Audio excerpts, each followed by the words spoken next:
Olá, meninos e meninas, tudo bem com vocês? Aqui é o professor Adriano Moraes.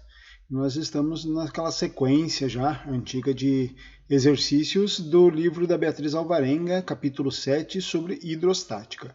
Estamos agora fazendo alguns exercícios dos problemas e testes, que são um pouquinho mais elaborados, né? Vamos lá. Esse é o exercício número 4, que diz lá o seguinte na letra A. A figura desse problema mostra duas colunas de um mesmo líquido. Então, se eu tenho um mesmo líquido, o que significa?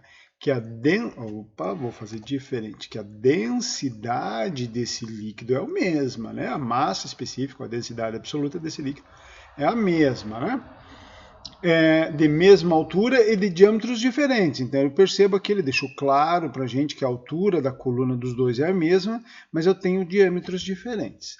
Aí ele fala o seguinte: as pressões que essas colunas exercem sobre suas bases são P1 e P2. Dizer se P1 é maior, menor, igual, se P2 é maior, menor ou igual a P1. E aí muitos de vocês vão falar assim, mas professor, é óbvio que a pressão 2 é maior, olha a quantidade de líquido, porque o diâmetro é maior, então a quantidade de líquido também é maior, logicamente a pressão vai ser maior. E ele está falando sobre a pressão exercida sobre o fundo aqui, ó. Sobre o fundo. Bom, aí tem uma questão muito importante. O que é diferente, obviamente, é o peso. O peso dessa quantidade de líquido aqui é maior do que esse. Mas o que ele quer saber na letra A é a pressão. E aí vamos fazer uma análise. Nós temos duas formas de responder isso, tá, gente? Então, eu vou seguir uma forma e eu vou pedir para vocês pensarem na outra forma de ter essa analogia. Então, a forma que eu vou seguir é analisando da seguinte forma. Nós sabemos que a pressão, ou melhor, a força exercida aqui no fundo é a força-peso, ok? A força-peso é M vezes G. Ok, beleza, esse é o peso dele. Eu até vou escrever peso para não confundir com P de pressão. E aqui eu tenho a pressão em 1 e a pressão em 2. A pressão nós sabemos que é força sobre área. Que força que nós estamos falando? O peso, portanto, mg sobre área. Ok? Bom, aqui o que nós temos é que a massa desse cara aqui vai ser dada como? Eu posso calcular essa massa como sendo densidade vezes volume. Então eu vou ter aqui, ó, massa é densidade vezes volume vezes G divididos pela área aqui. Como que eu calculo esse volume aqui dentro de qualquer um dos cilindros? Tanto faz, né? Não sei qualquer dos dois reservatórios, tanto faz. Como que eu calculo esse volume? Volume é área da base dividido... a área da base vezes a altura.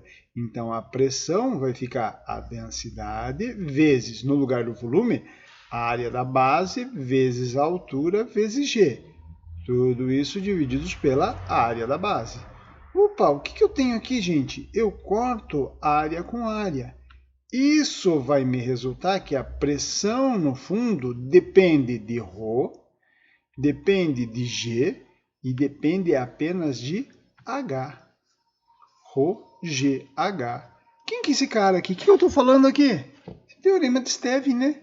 Só que o teorema de Stevin ele tem uma outra abordagem. E também, muitos de vocês já devem ter pensado, professor, eu já vi lá no teorema de Stevin que depende da profundidade que está ao ponto no fluido.